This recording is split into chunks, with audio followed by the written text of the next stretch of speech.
జై శ్రీరామ్, వందే మాతరం. నేను మీ పులము నర్సింహులు. మీరు చూస్తున్నది విశ్వం యాత్ర తెలుగు యూట్యూబ్ ఛానల్. మనం ఇప్పుడు తమిళనాడు రాష్ట్రంలోని కుంభకోణం పుణ్యక్షేత్రంలో అయితే ఉన్నాము. తమిళనాడు గుండెల్లో ఒక పురాతన సామ్రాజ్యం నిద్రిస్తుంది. అది ఈ కుంభకోణం.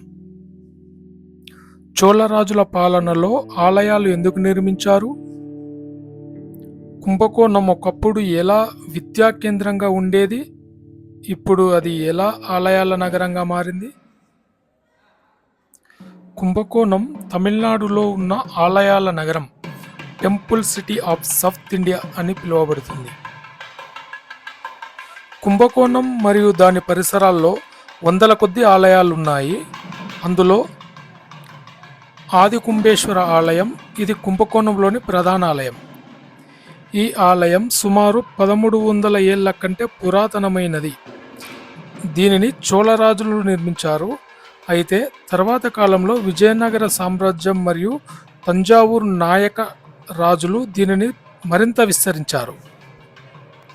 శివుడు కిరాతార్జునీయ రూపంలో వచ్చి సృష్టికి సంబంధించిన బీజాలు ఉన్న కుంభాన్ని తన బాణంతో పగలగొట్టిన ప్రదేశం ఇది. ఆ కుంభం పగిలిన చోట వెలిసిన శివుడే ఆది కుంభేశ్వరుడు. ఈ ఆలయానికి వెనుక ఉన్న కుంభేశ్వర అనే పేరు దీనివల్లే వచ్చింది. శతాబ్దాల చరిత్రను తనలో దాచుకున్న ఆది కుంభేశ్వర ఆలయం ఇది కేవలం ఒక ప్రార్థనా మందిరం మాత్రమే కాదు, బ్రహ్మ సృష్టికి పునాది పడిన ప్రదేశం. ద్రావిడ శిల్పకళా వైభవానికి, చోళుల భక్తికి ఈ ఆలయం ఒక అద్భుత నిదర్శనం. కుంభకోణం చుట్టుపక్కల 60 కిలోమీటర్ల పరిధిలో ఉన్న 9 నవగ్రహ ఆలయాలు అత్యంత ప్రసిద్ధమైనవి. వీటి గురించి తర్వాత వీడియోలో మీకు తెలియజేస్తాను. కుంభకోణాన్ని పూర్వం దక్షిణ కాశీ అని పిలిచేవారు. ఇది కేవలం భక్తి కేంద్రం మాత్రమే కాదు, విద్యా విజ్ఞానాలకు ప్రధాన నిలయం. చోళుల కాలంలో కుంభకోణం చుట్టూ ఉన్న గ్రామాలు గొప్ప అగ్రహారాలుగా ఉండేవి. ఇక్కడ వేదాలు, ఉపనిషత్తులు మరియు తర్కశాస్త్రం బోధించే వందలాది పాఠశాలలు ఉండేవి. రాజులు వీటికి భూములను దానంగా ఇచ్చి పోషించేవారు. దేశంలోని నలుమూలల నుండి పండితులు ఇక్కడికి వచ్చి చర్చల్లో పాల్గొనేవారు. భాషా పరిజ్ఞానానికి, వ్యాకరణ శాస్త్రానికి ఇది కేంద్రంగా ఉండేది. కుంభకోణంలో ఉన్నటువంటి స్థానిక దేవాలయాలు తిరగడానికి షేరింగ్ ఆటో అయితే ఉపయోగించుకోవచ్చు. కుంభకోణంలోని రామస్వామి ఆలయం శిల్పకళ సౌందర్యానికి పరాకాష్ట. దీనిని తరచుగా దక్షిణ అయోధ్య అని పిలుస్తుంటారు. ఈ ఆలయాన్ని 16వ శతాబ్దంలో తంజావూరును పాలించిన నాయక రాజులు నిర్మించారు. ఆ కాలంలో నిర్మించిన ఆలయాల్లో ఇది అత్యంత అందమైనదిగా పరిగణించబడుతుంది. సాధారణంగా రాముని విగ్రహాలు విడిగా ఉండటం చూస్తుంటాం, కానీ ఇక్కడ సీత, లక్ష్మణ, భరత, శత్రుఘ్న, హనుమంతులతో కలిసి శ్రీరామచంద్రుడు పట్టాభిషేకం చేసుకుంటున్న అద్భుతమైన రూపంలో దర్శనమిస్తాడు. ఇటువంటి అరుదైన రూపం చూడటం భక్తులకు ఒక గొప్ప అనుభూతి కలుగుతుంది. కుంభకోణంలోని ఆధ్యాత్మిక కేంద్రాలలో చక్రపాణి ఆలయం అత్యంత విశిష్టమైనది.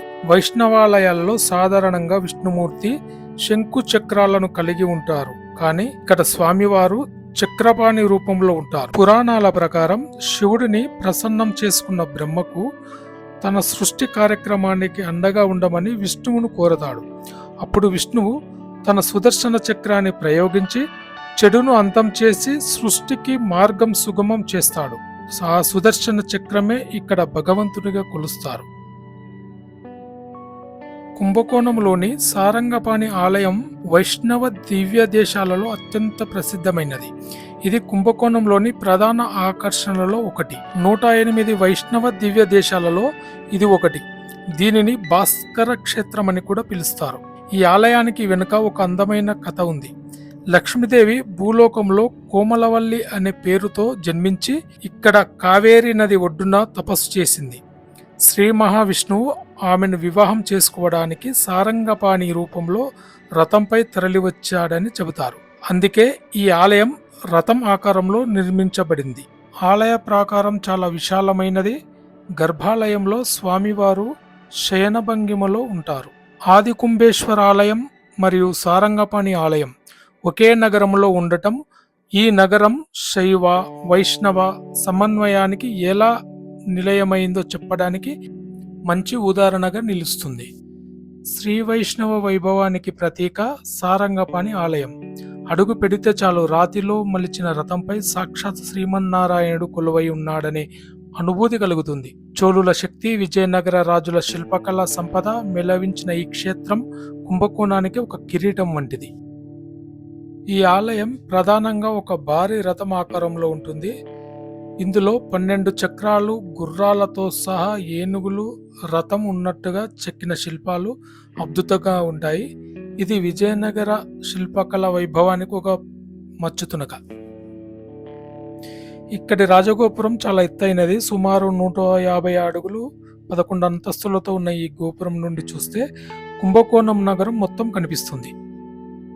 కుంభకోణంలోని కాశీ విశ్వనాథ ఆలయం కుంభకోణం యొక్క ఆధ్యాత్మిక వైభవాన్ని చాటి చెప్పే మరో ముఖ్యమైన క్షేత్రం.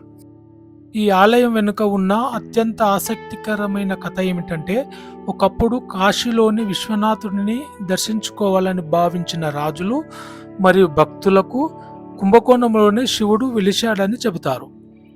కుంభకోణంలోని పవిత్రమైన మహామహం చెరువు చుట్టూ ఉన్న చిన్న ఆలయాల్లో ఇది ఒకటి. పురాణాల ప్రకారం పవిత్ర నదులన్నీ మహామహం చెరువులో కలిసినప్పుడు విశ్వనాథ స్వామి వారిని ఆశీర్వదించడానికి ఇక్కడ కొలువుదీరారని నమ్ముతారు.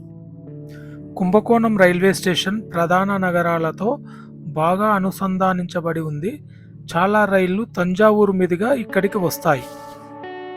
రోడ్డు మార్గం ద్వారా అయితే తమిళనాడు ప్రభుత్వం బస్ సర్వీసులు మరియు ప్రైవేటు బస్సులు తంజావూరు, తిరుచిరాపల్లి నుండి ప్రధాన పట్టణాల నుండి నిరంతరం అందుబాటులో ఉంటాయి. ఈ వీడియో మీకు నచ్చినట్టయితే లైక్ చేయండి, షేర్ చేయండి, కామెంట్ చేయండి. మా ఛానల్ సబ్స్క్రైబ్ చేసుకోండి. మరిన్ని వీడియోలతో మీ ముందుకు వస్తాం. భారత్ మాతాకి జై.